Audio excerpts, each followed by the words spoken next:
in the amount of $513,000. Nobody? Pretty cut and dry? I do have a comment. Dan used a little bit newer format this time for these expenditures. Gives a little bit more detail. There's a couple more lines on there, so hopefully you find that a little more helpful. So. Yep, I will let him know to keep going with this format then. Yep. Okay. Questions on the resolution, maybe some color behind that. So we have two appointees. One's making an official for our clerk, who lives in the city of Walker, obviously, but she's joining the Community Relations Commission. And then also we have a new addition coming on as well. A gentleman that lives over on Randall. He cannot be here tonight. He is up in Traverse City.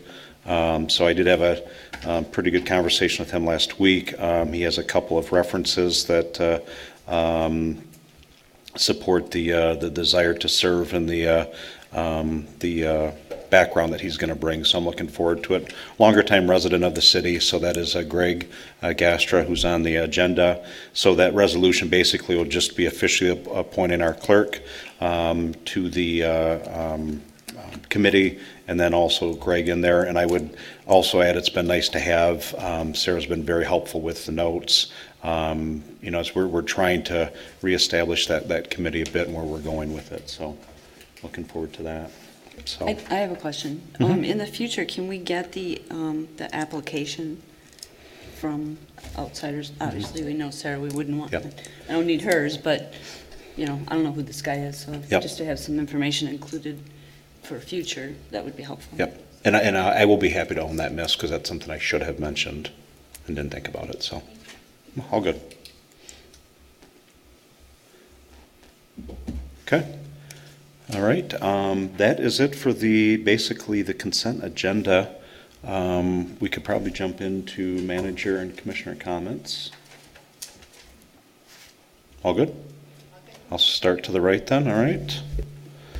Yeah, just had a good ordinance committee meeting. Many of us were there moments ago.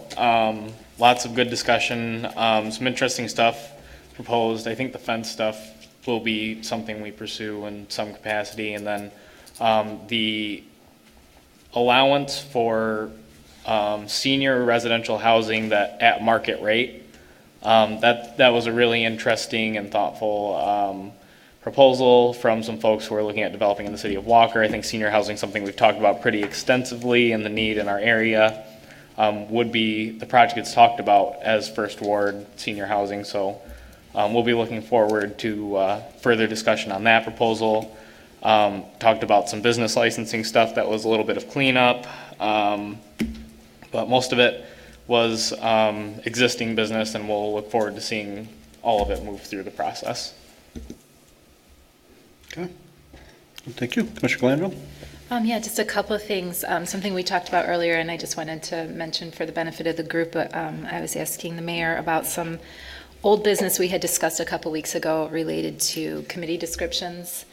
And so, I don't know, Mayor, did you want to say what you told me, or you want me to report it? Yeah, no. So I finally made the time over the holiday weekend to finish up my review of the Commissioner's Handbook, which was last updated in 2010. Have shared that with our HR director in the audience. And then also Commissioner Groders has a pretty in-depth background with 3 years at the county of reviewing these types of things for the legal team at the county. So she willingly volunteered, I use the word willingly, to be a proofreader for that. So the two of them are having the first stab at it. The intent is to have this, I know we're going to be tight on meetings for this month, but at the latest, that first meeting in August, I would like to have in front of the commission for approval. There's some relative to Commissioner Glanville's comments around the committees.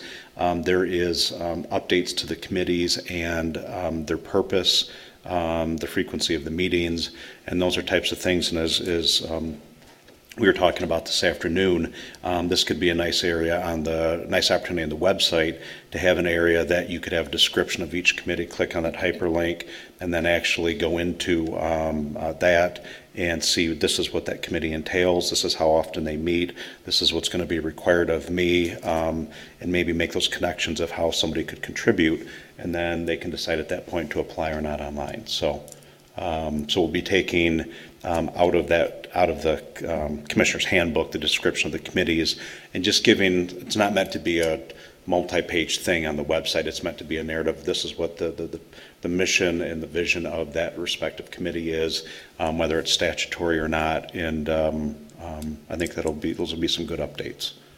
Long overdue, but we're getting there, so. Yeah, no, I appreciate it. I Yeah. think it'll be good for when you talk about the community engagement committee too, that gives them some footing as well in terms of reaching out to people, so.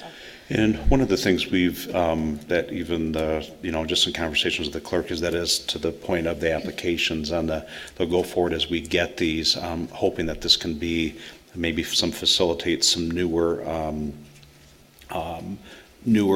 applications, if you will, and then those can be shared with the group so we have a working base to see what we have out there for people that are interested in joining. pool? Yeah, if we know we have a opening coming up at some point in time. So, yeah, looking forward to it. Okay. Thank you. I had a couple of things that I'll just kind of file under new business, and I'm not sure where this goes necessarily. But first of all, I had communicated with the manager's office earlier this week or last week about trees in a neighborhood, in the Cambridge Grove neighborhood, that were not looking too healthy.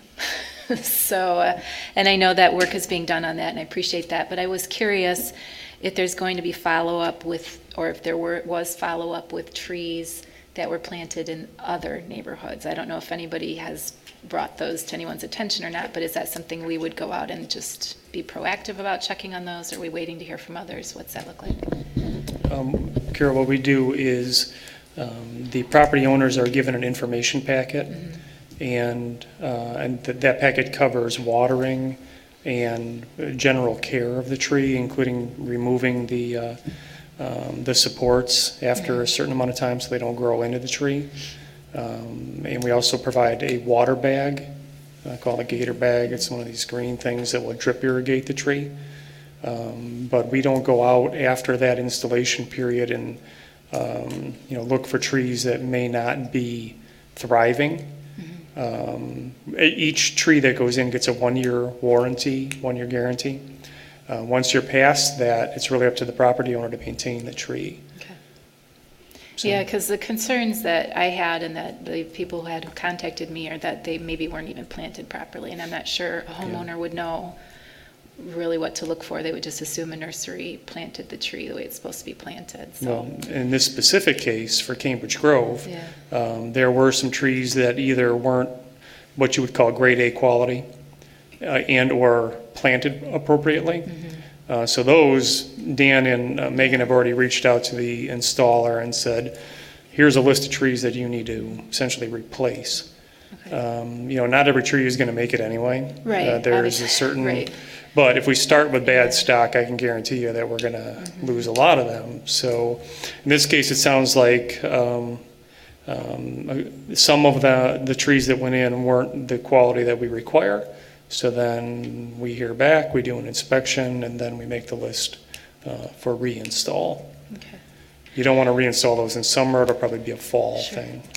So I guess my concern here is that, I was looking at our check expenditures, and we had, somewhere around $10,000 to $13,000 invested in those trees. Yes. So if we're relying on residents to call and report that, Yeah. it seems like money that we're spending that's maybe not being, I don't know. I'm not sure what the process is here, so I don't know, Mayor, if you can have anything. Let's make a couple of notes. Yeah. I think it's a takeaway for us, probably just identify what that process looks like, so that it's not necessarily incumbent, on the resident that early to keep an eye on it. I understand there's a point in time where that transition needs to take place, Sure. and went through in our neighborhood. However, it sounds like these just. Yeah, and the street trees are paid through an escrow account that the developer gives to the city. Okay. So each lot that comes in is charged a certain amount that I think we just bumped up because it had been a while. Yeah. And then we hold that in escrow, and then we bid out the trees. So it's a competitive bidding process, and then one bidder is selected, and then the trees go in. In this case, and our staff does do before and after photos, and it's been history where if someone's tree is not doing well, they will usually contact the city before the city even gets out there, much like it was in this case. And then we go out and follow the process, which is make a list of all those that aren't thriving, identify them by address, that all is sent forward to the installer, and the installer is told to replace those trees. Okay. On that stuff, the escrow thing, so that's largely flow-through money that comes through the city that ultimately the developer's paying those Yes. for the installation. So I understand the issue with the cost, but it is.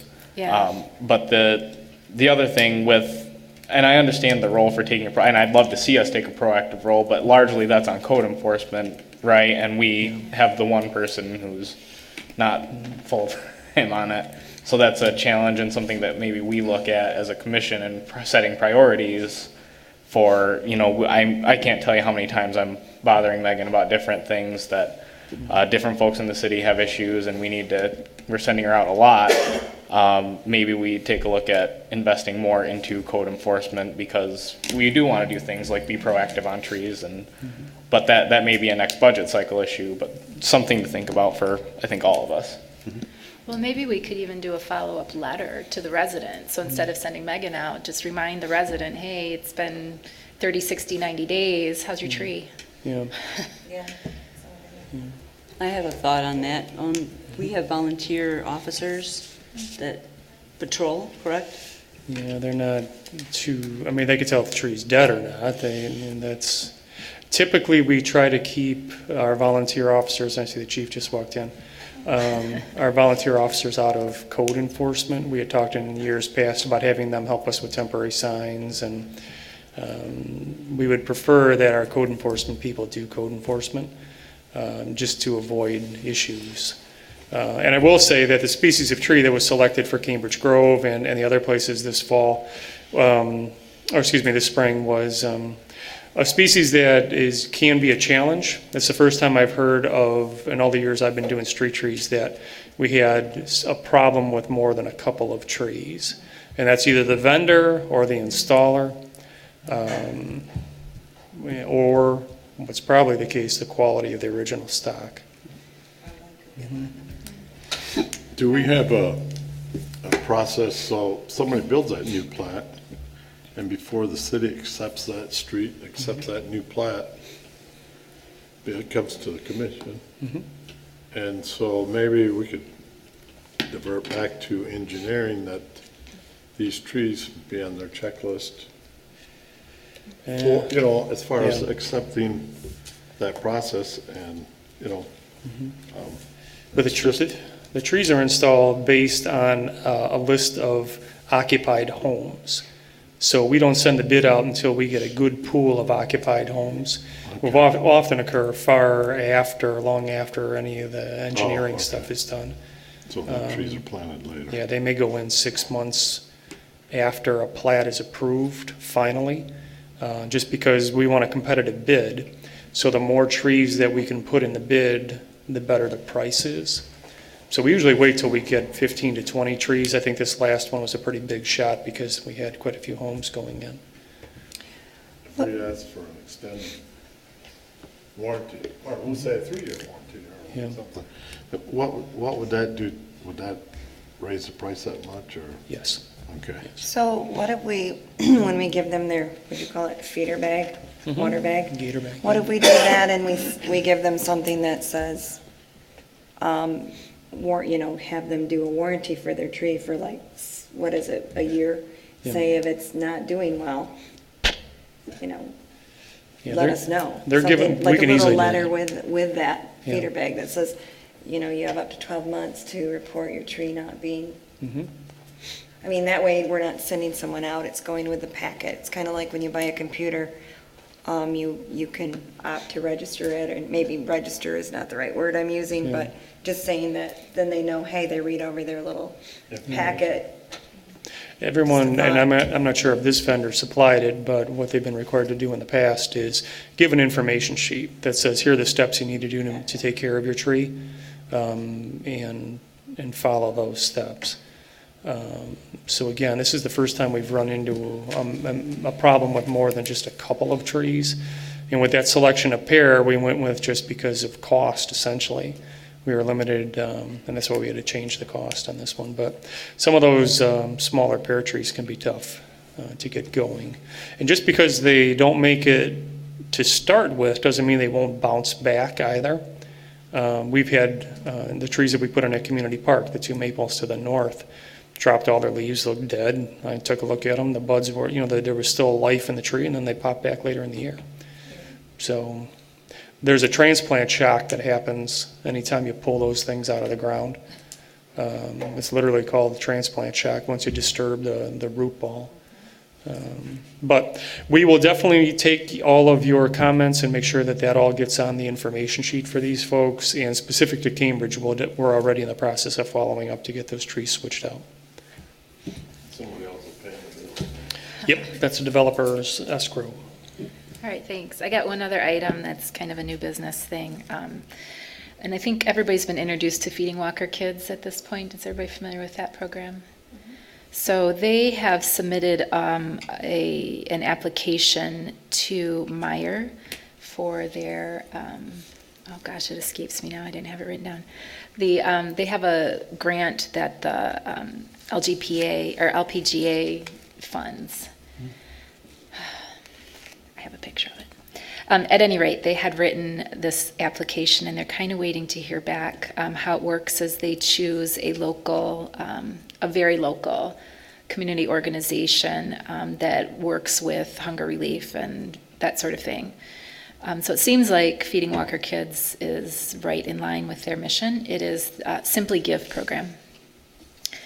So it feels like Feeding Walker Kids is right in line with their mission, and I just didn't know if we would be interested in perhaps writing a letter of support for them or something along those lines to help move the process along a little bit. I definitely would be happy to do that. It's. Am I making a motion? I'd like to make a motion.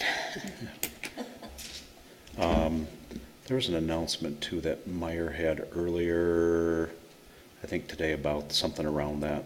Okay. I can't remember the details of it, but I just saw a news blurb on it. I was trying to quick pull it up. But yes, we can take that as offline. Okay. And I'm guessing so is it through the LPGA or through, Yeah. Meyer found it through the LPGA? I believe it's LPGA. LPGA funds that Simply Give program. Okay. So, but yeah, I can connect, obviously, if you contact Julie Wilson, she would be able to give you the details. Let's make a point, we can get that done this week. Okay, great. Okay. All right, and then just a couple of things. I recently attended the United Veterans Council of Kent County.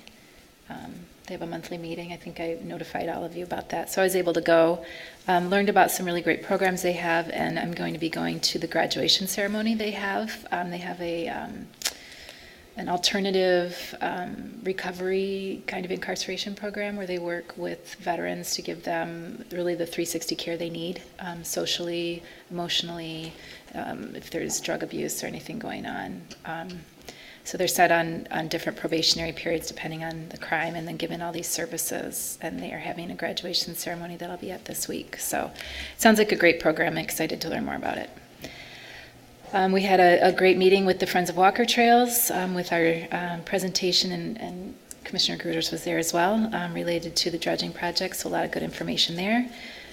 Great ordinance committee meeting today. Sorry Brenna got rained out. Looking forward to Great Scott. And last but certainly not least, I had the pleasure of working with our police department on the 29th in a ride-along. So that was good. Got to learn a lot more about the community and the work they do, and it's all fantastic. So I can't say enough good things about the gentleman I was with, just all the guys that were on duty that night, and even I briefly met some of the ladies. So it was a wonderful night, and just kudos to our department. You guys just do fantastic things all around. So thanks. Thank you. Commissioner Groders? Okay. Commissioner Heisinger? We had a community engagement meeting last week, Monday, and during that meeting, we discussed putting together packets for new businesses and new residents in the city of Walker. So we came up with ideas of magnets, a folder, important numbers, and trying to find ways to incorporate local businesses to give out to the residents so that they know how to support Walker businesses. I think that was about it. Good stuff. Daryl, thanks so much for the update on the gypsy moth. I thought that was, I don't have mine on, sorry.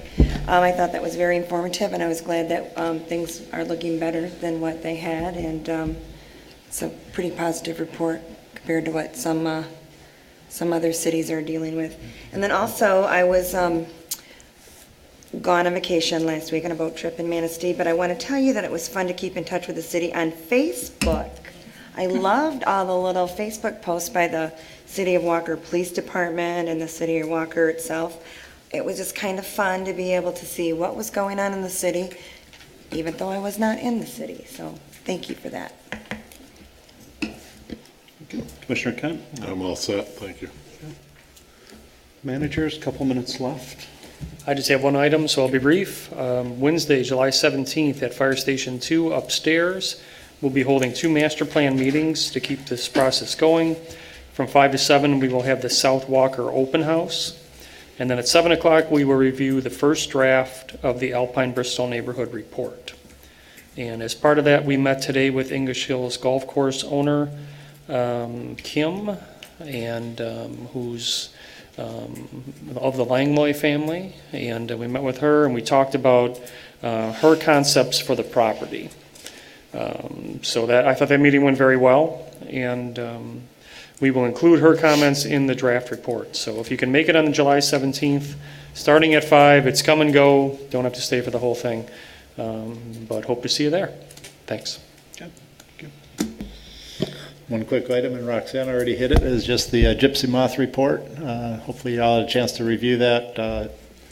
Kendra already posted that to Facebook, and I think we've already gotten a few comments within 5 or 10 minutes of the positive comments in thanking the city for spraying this year. So things are looking good. Well, the plan moving forward is what we've done in the past. We've budgeted for potentially another spray next year. So in the late fall, winter, they will do a survey of the entire city again and then recommend spray areas for the following spring. So hopefully we'll see those numbers and acreages go down a little bit since we've seen some positive results, but we won't know until we do that survey late in the year. So that's all I have.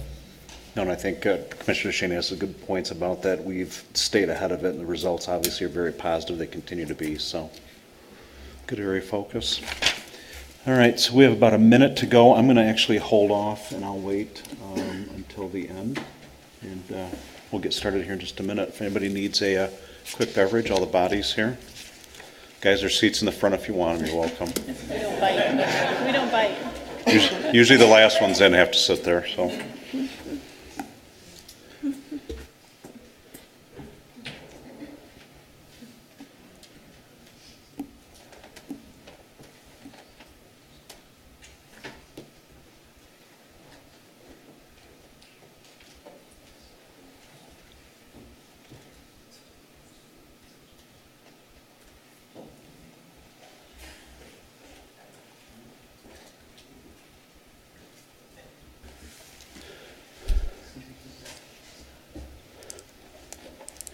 All right, I think we're just about 7 o'clock here. We can go ahead and call the meeting to order.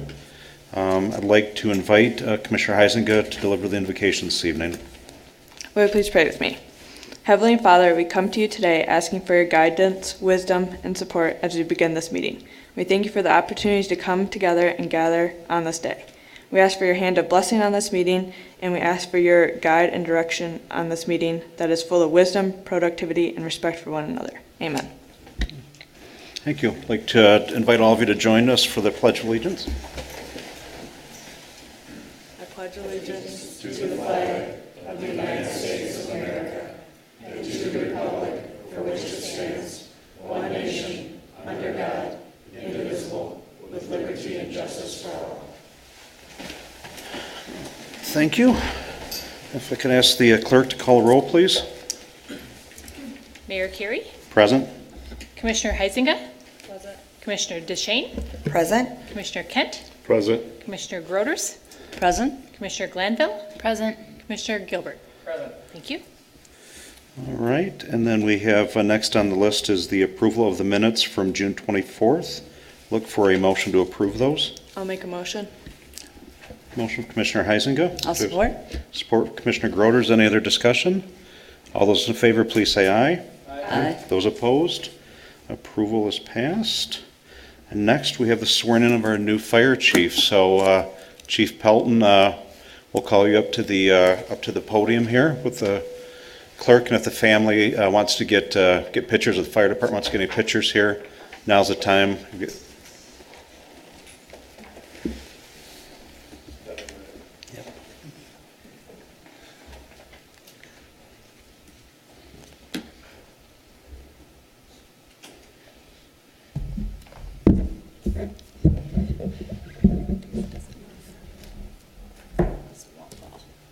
your right hand.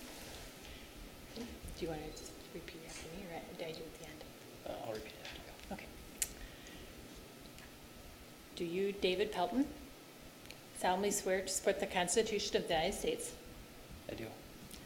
The Constitution of the United States, and to faithfully perform the duties of the office of Walker Fire Chief for the city of Walker to the best of your abilities? I do. You're awesome.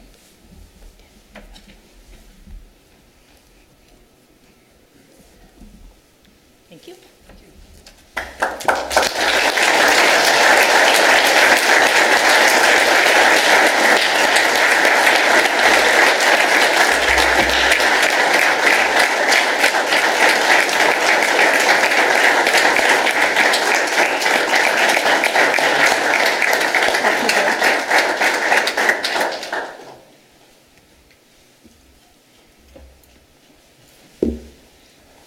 So in speaking with Chief Pelton this afternoon, I said he was kind of honored, bound to deliver a few comments, so you're not off the hook that easy. So hopefully you're all ready for a 45-minute oration. No, I really want to thank Honorable Mayor, distinguished commissioners for selecting me as the next fire chief to lead this incredible group of individuals that make it a truly spectacular team. I'm honored, I'm blessed having this quality and caliber of personnel to work with. I hope to bring the spirit, camaraderie, and collaboration together for our fire department as we move forward. This just didn't happen overnight. I thank my family from Allendale that came out to support, Georgetown that also came out to support for my Station 2 guys, and then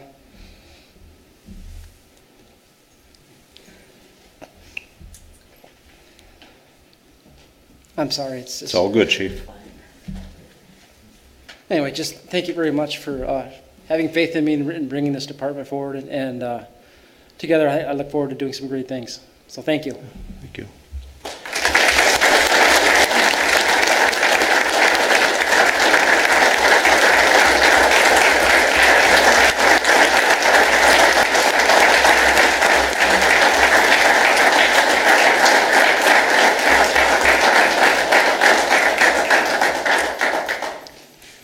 So I'll ask the commissioners if there's any comments or questions you have of the chief before. He's not getting out that easy yet. Trying to run away. Yeah, I have something I would say. When we reviewed your resume, we could see that your end game and your goal was to eventually become a fire chief. Maybe in Walker or maybe somewhere else, but it was paramount that by your professional path that you were someday going to be the highest level of command, a fire chief. So knowing this made our tough decision a little bit easier because we knew you were the right fit, because you spoke about leadership and always wanting to do tasks for the betterment of your team, for the betterment of your coworkers, and you referred to them as your fire family. So you always wanted to make sure that their primary goal was safety, but not only just for the people of Walker, but for your crew. And you guys, he cares a lot about you, and he spoke so very, very passionate about all of you and wanting to do the right thing for the betterment of Walker and for the betterment of all of you standing out there. So congratulations, Chief. You did Thank it. you. Commissioners, anything else? So a couple of comments. Commissioner Heisinger and I had joined out to Allendale, did some of the live fire training. And, you know, one of the things, everybody has a story. And in sitting, we were actually in between breaks, we're sitting out in the barn out there. And it's kind of neat because Rose and Caitlin brought cookies. So there's my friend Caitlin out there. So I hadn't forgot yet. So she'll even let me have 3 of them. But anyway, I learned something out there about the chief's dad, and so I did a little research, and you know, I sat there and looked. You know, your dad, 37 years. We sat there and got emotional.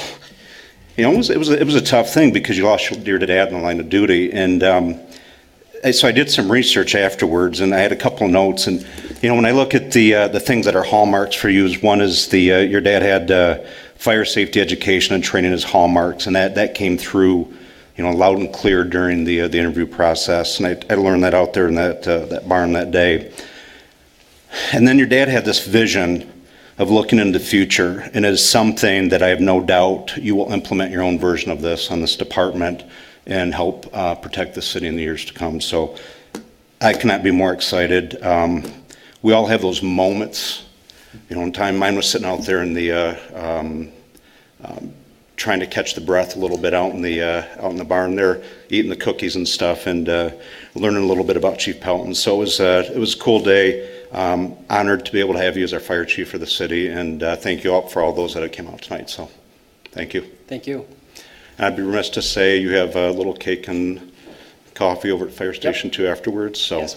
Fantastic. Yep. And you're all invited if your meeting ends early like it did last time, so Awesome. stop on out. Well, we'll get them through the agenda quick enough. So, thank you all for coming out tonight. Thank you very much. Yep. Congratulations, Chief. Thank you. All right.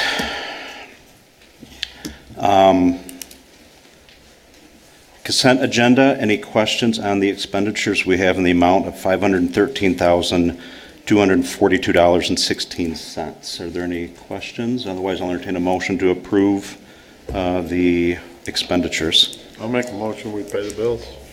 I'll support. We have a motion from Commissioner Kent, support from Commissioner Duchesne. Any other discussion? All those in favor, please say aye. Aye. Aye. Those opposed, motion passed. Next on the list is our resolution 19-531. This is appointing Greg Gastra and Sarah Beidelek to the Community Engagement Committee. Go forward process, so noted, of applications before, so all on that one. Any discussion around this? Otherwise, I'll entertain a motion for approval. Make a motion to approve. I have a motion from Commissioner Gilbert, second from Commissioner Glanville. Other discussion? All those in favor, please say aye. Aye. Aye. Those opposed? Resolution 19-531 pass. Any other public comment? No, Shannon's running for the door. All right. And then managers, you were all set with our piece there. So, well, I'll bring us home here, the adjournment piece. I just, you know, it's one of the coolest part of this job is the ability to walk in somebody else's shoes and see what they do, how they do it. But I tell you, sitting in the barn, I'm glad he's out of the room right now, but sitting with Chief Pelton and listening to his dad's story was just absolutely profound. And when you think you've maybe contributed, you've done things for others in the community, and you hear that ultimate sacrifice, you realize you've got a long ways to go. So it was a good time, and I'm excited for him to be our next fire chief. Couple of things, lighter note here, attended the right place. I think they're semi-annual, they're not quarterly. The breakfasts with just updates on what's going on in the community. For me, I always measure our investments. What return are we getting from those? And one of those is the ROI for the right place is a tremendous investment. We continue to be a very highly thought of and very favored community. I won't mention which adjourning community made a little lighthearted joke about okay, it's always about Walker, and they're having to update and change their master plan because of all of our growth and the impact it's having on them. And that speaks volumes. So the room had a lot of fun of it because it was Walker this and Walker that. So it's a good thing. And I think that's also, we have to give credit not just to the right place, the commission for the support of it, but our managers too, and the excellent relationship we've had over the years, as well as the rest of the city staff. Attended an meeting, which is the urban metro managers and mayors that we meet monthly. And one of the things that I'm just going to put out there, that there's probably going to be a topic, this will probably pick up some steam a little ways down the road, but I don't think it's too far off, is the discussion around encrypted dispatch. And one of the things that you'll find, they were looking for discussion and overall support from it or not. And I share it in the context of there are situations where a law enforcement fire might get to a scene and the news media is already there. And particularly in the case of something that might have a little bit of suspicious, maybe it's a law enforcement case, you could have a situation where the scene becomes compromised at this point because of news media gawkers or others have heard something as they're doing their internet scanners and what have you. So I would expect to see more of that coming down the road, and it would be a countywide thing. There's nothing official on the table. It was first talked about a year ago in the 9/11 Dispatch Authority. The county does have that ability to actually do that without approval because it's their dispatch system. They won't do that. And it wasn't the county that broached the topic. It was just the managers and mayors that started talking about it. So. Then Chief Walker's ceremony and the send-off he had was very fitting of really 41 years of service to the city. And I think we just saw the show of support for our next chief, and I think that's pretty awesome, kind of sets the tone for things. And then last thing I had was just the rapid board meeting that was last week. I lost track with 2 weeks ago. 2 weeks ago. Just two small things. One is there's a significant move to the CNG, to the compressed natural gas, not just in advance of the Laker line, but the final overall implementation at some point in time that all the buses will be running off CNG at that point. Might see a transition to electric too at some point, but definitely there's a significant investment being made into the CNG component for the vehicles, specific to the Laker line. And then the second one was just a small thing. If anybody does happen to read the board packets, there was a line item in there we had to approve. It was for a line of credit facility for the Rapid, and it was something that the new leadership and specifically finance brought to us 2 months ago, roughly, just as a discussion point. And so what happens is sometimes the timing of funding that comes in that is always appropriated, or has been as of late, as that money's coming in and they know it's been approved, it's coming in, sometimes there's a gap between when the funding comes in and when we had to pay the bills. So what we established was a very short-term credit facility so that there was a drawdown basically that they could pull from that to cover that gap if in fact it was needed. There's been a close call or two in the last 2 years, and after discussion at the finance committee level, we took it out of finance. We were unanimous there, took it to the board, and the board was unanimous in support as well. So it's just something I think from a strategic standpoint, it's just a good best practice to have that just in case that we have there. Just their funding mechanism is a bit different than what we have here at the city. So that's all I had on my list. Getting us out of here at a decent time. Any other questions before we leave? I got one. Yes. It's not really a question, just a comment, but Steve mentioned Megan Gorby, you call her, she does a great job. And I got one, the Logan's driveway, and it's like, so I called her again, and it's been at least 2 weeks. They've got 20 days, Dan, and so keeps you, she's got it down, but I think really, and from what I see, she's busy trying to keep her desk clean from everything coming in, landing on it, and so to be out, I think she's got plenty on her plate, and so I think she does a really good job, and to put things add more to it. I look at it as, maybe we're not being fair when we look at it, you know, that we gotta look at full-time or look at another avenue to help out with some of that, so. But I really appreciate that, you know, the different things, and like you say, had one with a mirror, somebody had a mirror going through the woods so they could watch people get in and out of their car and all kinds of, you know, so, and we'd been through the police department and this and that, and, you know, I call her just to see if there's anything, but, you know, so she was gonna talk to Greg, but, you know, as far as she knew, there wasn't anything there, but, you know, but she does a great job, and I just wanted to add that, like, One of those, the list of phenomenal employees that we have, I mean, she's definitely on that list, and you think of what she's got to deal with all of the time. And there's times too that she has to have one of the police go with her, sometimes a couple, depending on the situation. So we ask, and I think probably it's a good seed to plant. Not anything imminent, I don't believe, but at some point in time, that role definitely is a full-time, could evolve into a full-time position, but we'll, I guess, down the road, it'll be discussion with managers and that, but, yeah, she does do a phenomenal job, so. Good, thanks for sharing that. Anything else? Anybody else? Well, good, cake and coffee. Our new chief's buying us dinner for, so, and thanks again, guys. Hopefully it's, you get a chance to talk today, pull them aside, that display of authentic leadership between the two of us is pretty real, and, that was a day I'm not going to forget for a while. Not just the fire experience, but sitting and listening to him and his stories. So it's a cool thing. You get a chance, spend some time with him, get to know him personally. So other than that, I'll take a motion to adjourn the meeting then. I'll make a motion. Motion, Commissioner Heisinger, support Commissioner Kent. Any other discussion? All those in favor, please say aye. Aye.